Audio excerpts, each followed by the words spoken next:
ముఖ్యమంత్రి సొంత నియోజకవర్గమైన కొడంగల్ నియోజకవర్గంలో లగ్చర్ల గ్రామంలోని గత ఎన్నో రోజులుగా ఫార్మా కంపెనీలు వద్దని చెప్పేసి ధర్నాలు రస్తారోకోలు చేసినా పట్టించుకోవడం లేకపోవడంతో గత నెల 11వ తేదీన కలెక్టర్పై దాడి చేసిన ఘటనలో రైతులను అక్రమంగా అరెస్ట్ చేసి జైల్లో పెట్టిన సంగతి తెలిసిందే.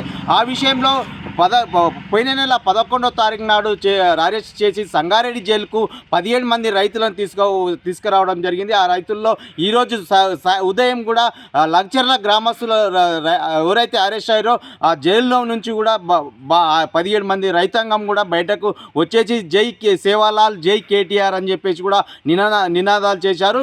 అయితే మీడియాతో మాట్లాడుతూ మాకు అక్రమ అరెస్టులు చేసి కావాల్సుకునే రాజకీయ కుట్రపరంగా మమ్మల్ని అరెస్ట్ చేశారని చెప్పేసి కూడా వారు చెప్తా ఉన్నారు. మేము ఎక్కడనో బాంబేలో ఎక్కడనో కూలి పని చేసుకుంటే ఉంటే మమ్మల్ని కావాల్సుకొని అట్లా వీడియోలో ఉన్నామని చెప్పేసి కావాల్సుకొని కేసులు పెట్టేసి మమ్మల్ని జైల్లో పెట్టారని చెప్పేసి వాపోయారు.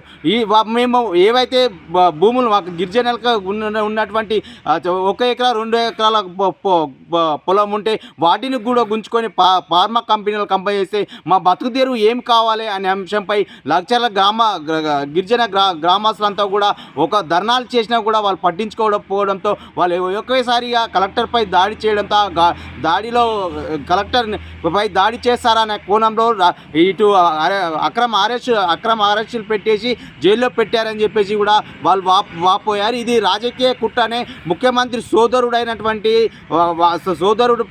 సోదరుడే ఇవన్నిటికి కారణం అని చెప్పేసి కూడా అటువంటి రైతులు కూడా చెప్తా ఉన్నారు. వాళ్ళు విడుదల అంటే ఈరోజు ఉదయం లగ్చర్ల గ్రామ రైతులు కూడా సంగారెడ్డి జైల్లో నుంచి కూడా బయటకు వస్తున్నటువంటి విజువల్స్ కూడా మనం చూస్తూ ఉన్నాం. వీళ్ళ చాలా ఆనందంతో బయటకు వస్తూ ఉన్నారు. మాకు కేటీఆర్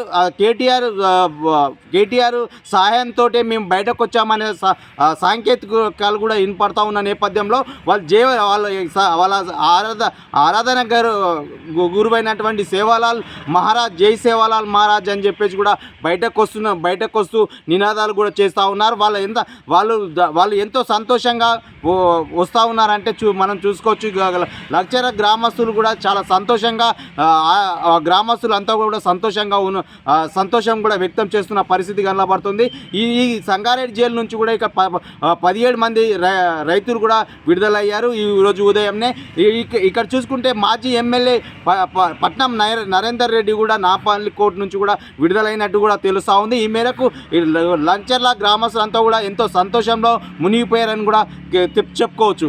కెమెరామెన్ నర్సింగ్తో వీరన్న, సంగారెడ్డి.